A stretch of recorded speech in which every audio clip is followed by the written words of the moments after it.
Presiden Joko Widodo berulang kali menegaskan, termasuk yang terbaru ya, saat ini dikatakan dunia termasuk juga Indonesia sedang menghadapi dua krisis sekaligus, yaitu krisis kesehatan sekaligus juga krisis ekonomi akibat pandemi COVID-19.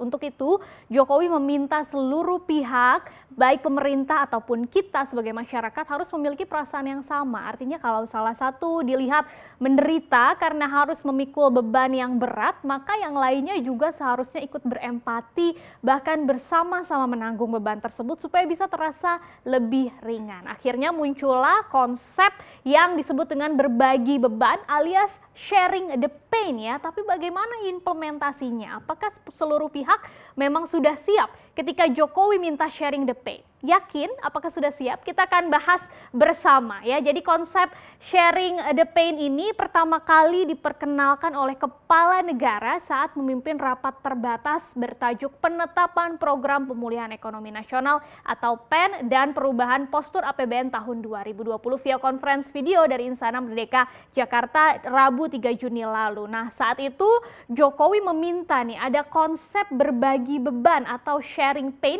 yang harus menjadi acuan bersama.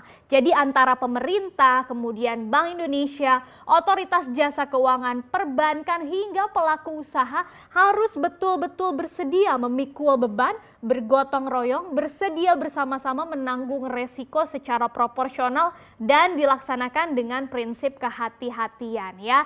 Jadi itu yang dikatakan oleh Presiden Joko Widodo saat itu, dan konsep sharing the pain atau bisa disebut juga dengan burden sharing ini nama lainnya burden sharing juga diatur dalam sebuah peraturan pemerintah nomor 23 tahun 2020 tentang pemulihan ekonomi nasional. Nah, Jokowi menegaskan bahwa kerjasama antar pemangku kepentingan ini diperlukan agar roda perekonomian Indonesia tetap berjalan optimal tanpa adanya pemutusan hubungan kerja atau PHK secara besar-besaran. Nah, seperti apa sih faktanya terkait dengan kondisi PHK ini ya? Data Kementerian Tenaga Kerja mengungkapkan bahwa sampai 27 Mei 2020 sudah ada sekitar 3 juta pekerja yang terdampak COVID-19 baik yang harus di PHK ataupun dirumahkan. Nah, dari jumlah 3 juta ini ada sebanyak 1,76 juta pekerja yang sudah di-cleansing datanya. Artinya sudah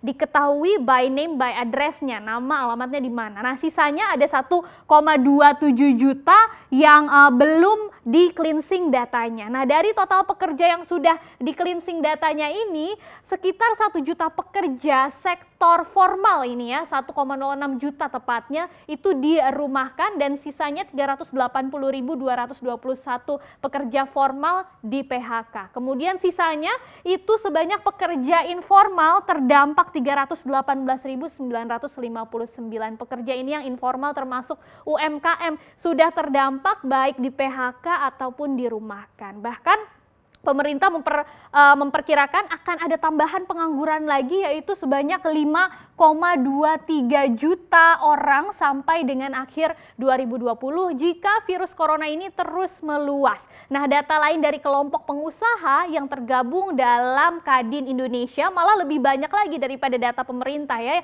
yaitu mencapai 6 juta pekerja yang sudah terdampak baik yang terkena PHK ataupun yang dirumahkan. Nah, kalangan pengusaha memang sudah jauh-jauh hari mengingatkan bahwa kemampuan arus kas atau cash flow mereka hanya bisa bertahan sampai Juni 2020. Kalau tidak ada perbaikan ekonomi, maka kondisi ini akan memicu gelombang PHK kedua yang sekarang juga sudah dirasakan dan sudah terjadi pada bisnis-bisnis startup seperti Gojek misalnya. Bahkan saat new normal sudah berlangsung, banyak pengusaha yang mengaku sulit untuk kembali menjalankan bisnisnya, salah satunya pengusaha perhotelan misalnya ya. Jadi menurut Perhimpunan Hotel dan Restoran Indonesia PHRI, sejumlah stimulus yang diberikan oleh pemerintah ke pelaku usaha ternyata belum juga terasa. Nah, kondisi ini sangat berbeda katanya kalau dibandingkan dengan sektor BUMN yang waktu itu mendapatkan karpet merah dari pemerintah dengan pemberian dana bantuan totalnya 143,63 triliun rupiah. Untuk itu, pengusaha swasta juga berharap nih ada bantuan dalam bentuk tunai. Jadi bukan sekedar relaksasi pajak atau bantuan lainnya. Jadi kalau kondisinya seperti ini, apakah yakin pengusaha masih bisa diajak sharing the pain tadi ya? Nah, selanjutnya kita beralih ke sektor perbankan. Di masa sulit seperti ini, pemerintah juga meminta perbankan untuk ikut membantu pelaku usaha, khususnya UMKM, supaya bisa bertahan. Misalnya, dengan memberikan relaksasi atau keringanan kredit. Dan Bank Indonesia juga ikut mendorong perbankan nih untuk bisa menurunkan suku bunga kreditnya agar semakin banyak masyarakat atau pelaku usaha UMKM yang mau mengambil kredit di tengah-tengah masa krisis seperti ini. Untuk itu BI sudah berkali-kali menurunkan suku bunga acuan atau BI 7 Days Reverse Repo Rate hingga pada periode Juli 2019 sampai Mei 2020 itu terhitung BI sudah menurunkan suku bunga acuan 150 basis poin dari awalnya 6% menjadi 4,5% ya. Dan bahkan pada bulan ini baru-baru kemarin BI kembali menurunkan lagi suku bunga acuannya 25 basis poin sehingga sekarang ada di posisi 4,25%. Nah, bagaimana pengaruhnya ke bunga perbankan baik deposit atau kredit? Ya, sayangnya kebijakan BI ini masih belum direspon secara cepat oleh perbankan karena pada periode yang sama Juli 2019 sampai Mei 2020 bunga kredit perbankan ini tercatat hanya tumbuh 69 basis poin atau 0,69%.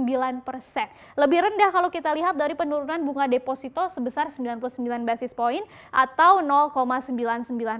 Memang penurunan tingkat bunga acuan biasanya lebih dulu terasa ke penurunan tingkat bunga deposito daripada bunga kredit ya. Nah, untuk itu BI menilai bahwa masih ada kok ruang bagi suku bunga kredit perbankan untuk bisa terus turun. Tapi sepertinya penurunan suku bunga acuan ini belum cukup mendorong perbankan untuk bisa sharing the pain tadi ya, apalagi di tengah likuiditas perbankan yang saat ini sedang seret seperti sekarang. Padahal BI juga sebetulnya sudah berupaya melonggarkan batas pencadangan kas bank di BI alias giro wajib minimum atau juga menerima penjualan surat berharga negara yang dimiliki bank dengan skema repo itu untuk meningkatkan likuiditas. Tapi ternyata belum juga mampu. Jadi apalagi nih yang bisa BI lakukan di kebijakan moneternya begitu ya dalam rangka sharing the pain, karena BI juga harus loh ikutan sharing the pain tadi ya. Nah, kali ini ternyata beban bank yang harus ditanggung justru balik lagi akhirnya ke pemerintah yang mencetuskan sharing the pain. Ternyata pemerintah juga yang harus kena pain-nya ya. Menteri Keuangan Sri Mulyani Indrawati kemarin mengatakan bahwa pemerintah akan menempatkan dana sebesar 30 triliun rupiah pada bank umum milik negara atau Himbara, mulai dari Bank Mandiri, kemudian Bank BRI, BNI, sampai ke BTN ya. Nah, penempatan dana pemerintah ini juga sudah diatur dalam sebuah peraturan, yaitu Peraturan Menteri Keuangan atau PMK nomor 70 tahun 2020 tentang penempatan uang negara pada bank umum dalam rangka percepatan pemulihan ekonomi nasional. Nah, tujuannya apa sih? Jadi tujuannya dari penempatan dana pemerintah ini adalah supaya bank ini segera mengakselerasi pemberian kreditnya tadi kepada UMKM dan berbagai upaya pemulihan sektor real ya, supaya bisa berkontribusi mendorong ekonomi. Dan Sri Mulyani juga mengatakan bahwa pihaknya Kementerian Keuangan sudah bersurat kepada Gubernur Bank Indonesia Peri Warjio supaya dana pemerintah yang ada di Bank Indonesia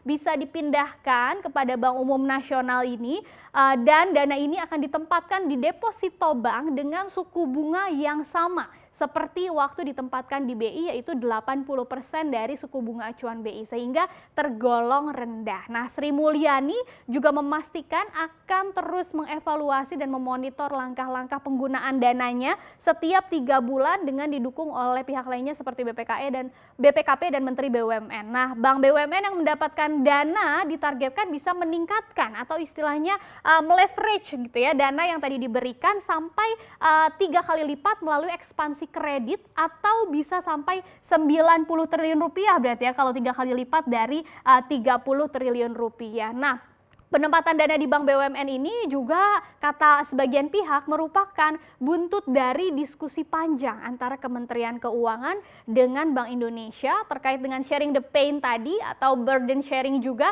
terkait dengan pembiayaan utang yang kelihatannya alot, jadi belum menemukan titik temu nih antara pemerintah dan Bank Indonesia. Nah, setelah beberapa pihak tadi yang sudah kita bahas, mulai dari pengusaha atau sektor perbankan, kemudian juga pemerintah, dan kedepannya yang terbaru Lembaga Penjamin Simpanan atau LPS saat ini juga sedang disiapkan untuk ikut masuk dalam sharing the pain tadi dengan menjadi juru selamat baru bagi bank ya. Jadi nantinya fungsi LPS ini akan ditambah, skenarionya nanti LPS bisa menyehatkan bank juga dengan cepat, baik dengan suntikan langsung ataupun skema lainnya. Ini terungkap dalam pembicaraan Komite Stabilitas Sistem Keuangan atau KSSK bersama dengan Komisi 11 DPR beberapa waktu lalu, dan kabarnya kewenangan LPS yang ditambah ini akan segera disahkan melalui Perpu terbaru tentang LPS. Nah, ada anggota DPR Komisi 11 yaitu Miss Bakun menjelaskan bahwa saat ini sedang disiapkan supaya LPS bisa menjadi resolusi bank murni, bukan resolusi bank gagal. Nah, maksudnya apa sih? Artinya kalau LPS sebagai resolusi bank murni ini maka akan banyak membantu penyelamatan bank sejak awal ketika bank ditetapkan oleh OJK sebagai bank dalam pengawasan intensif. Jadi OJK akan lebih fokus hanya untuk melakukan tugas pengawasan bank.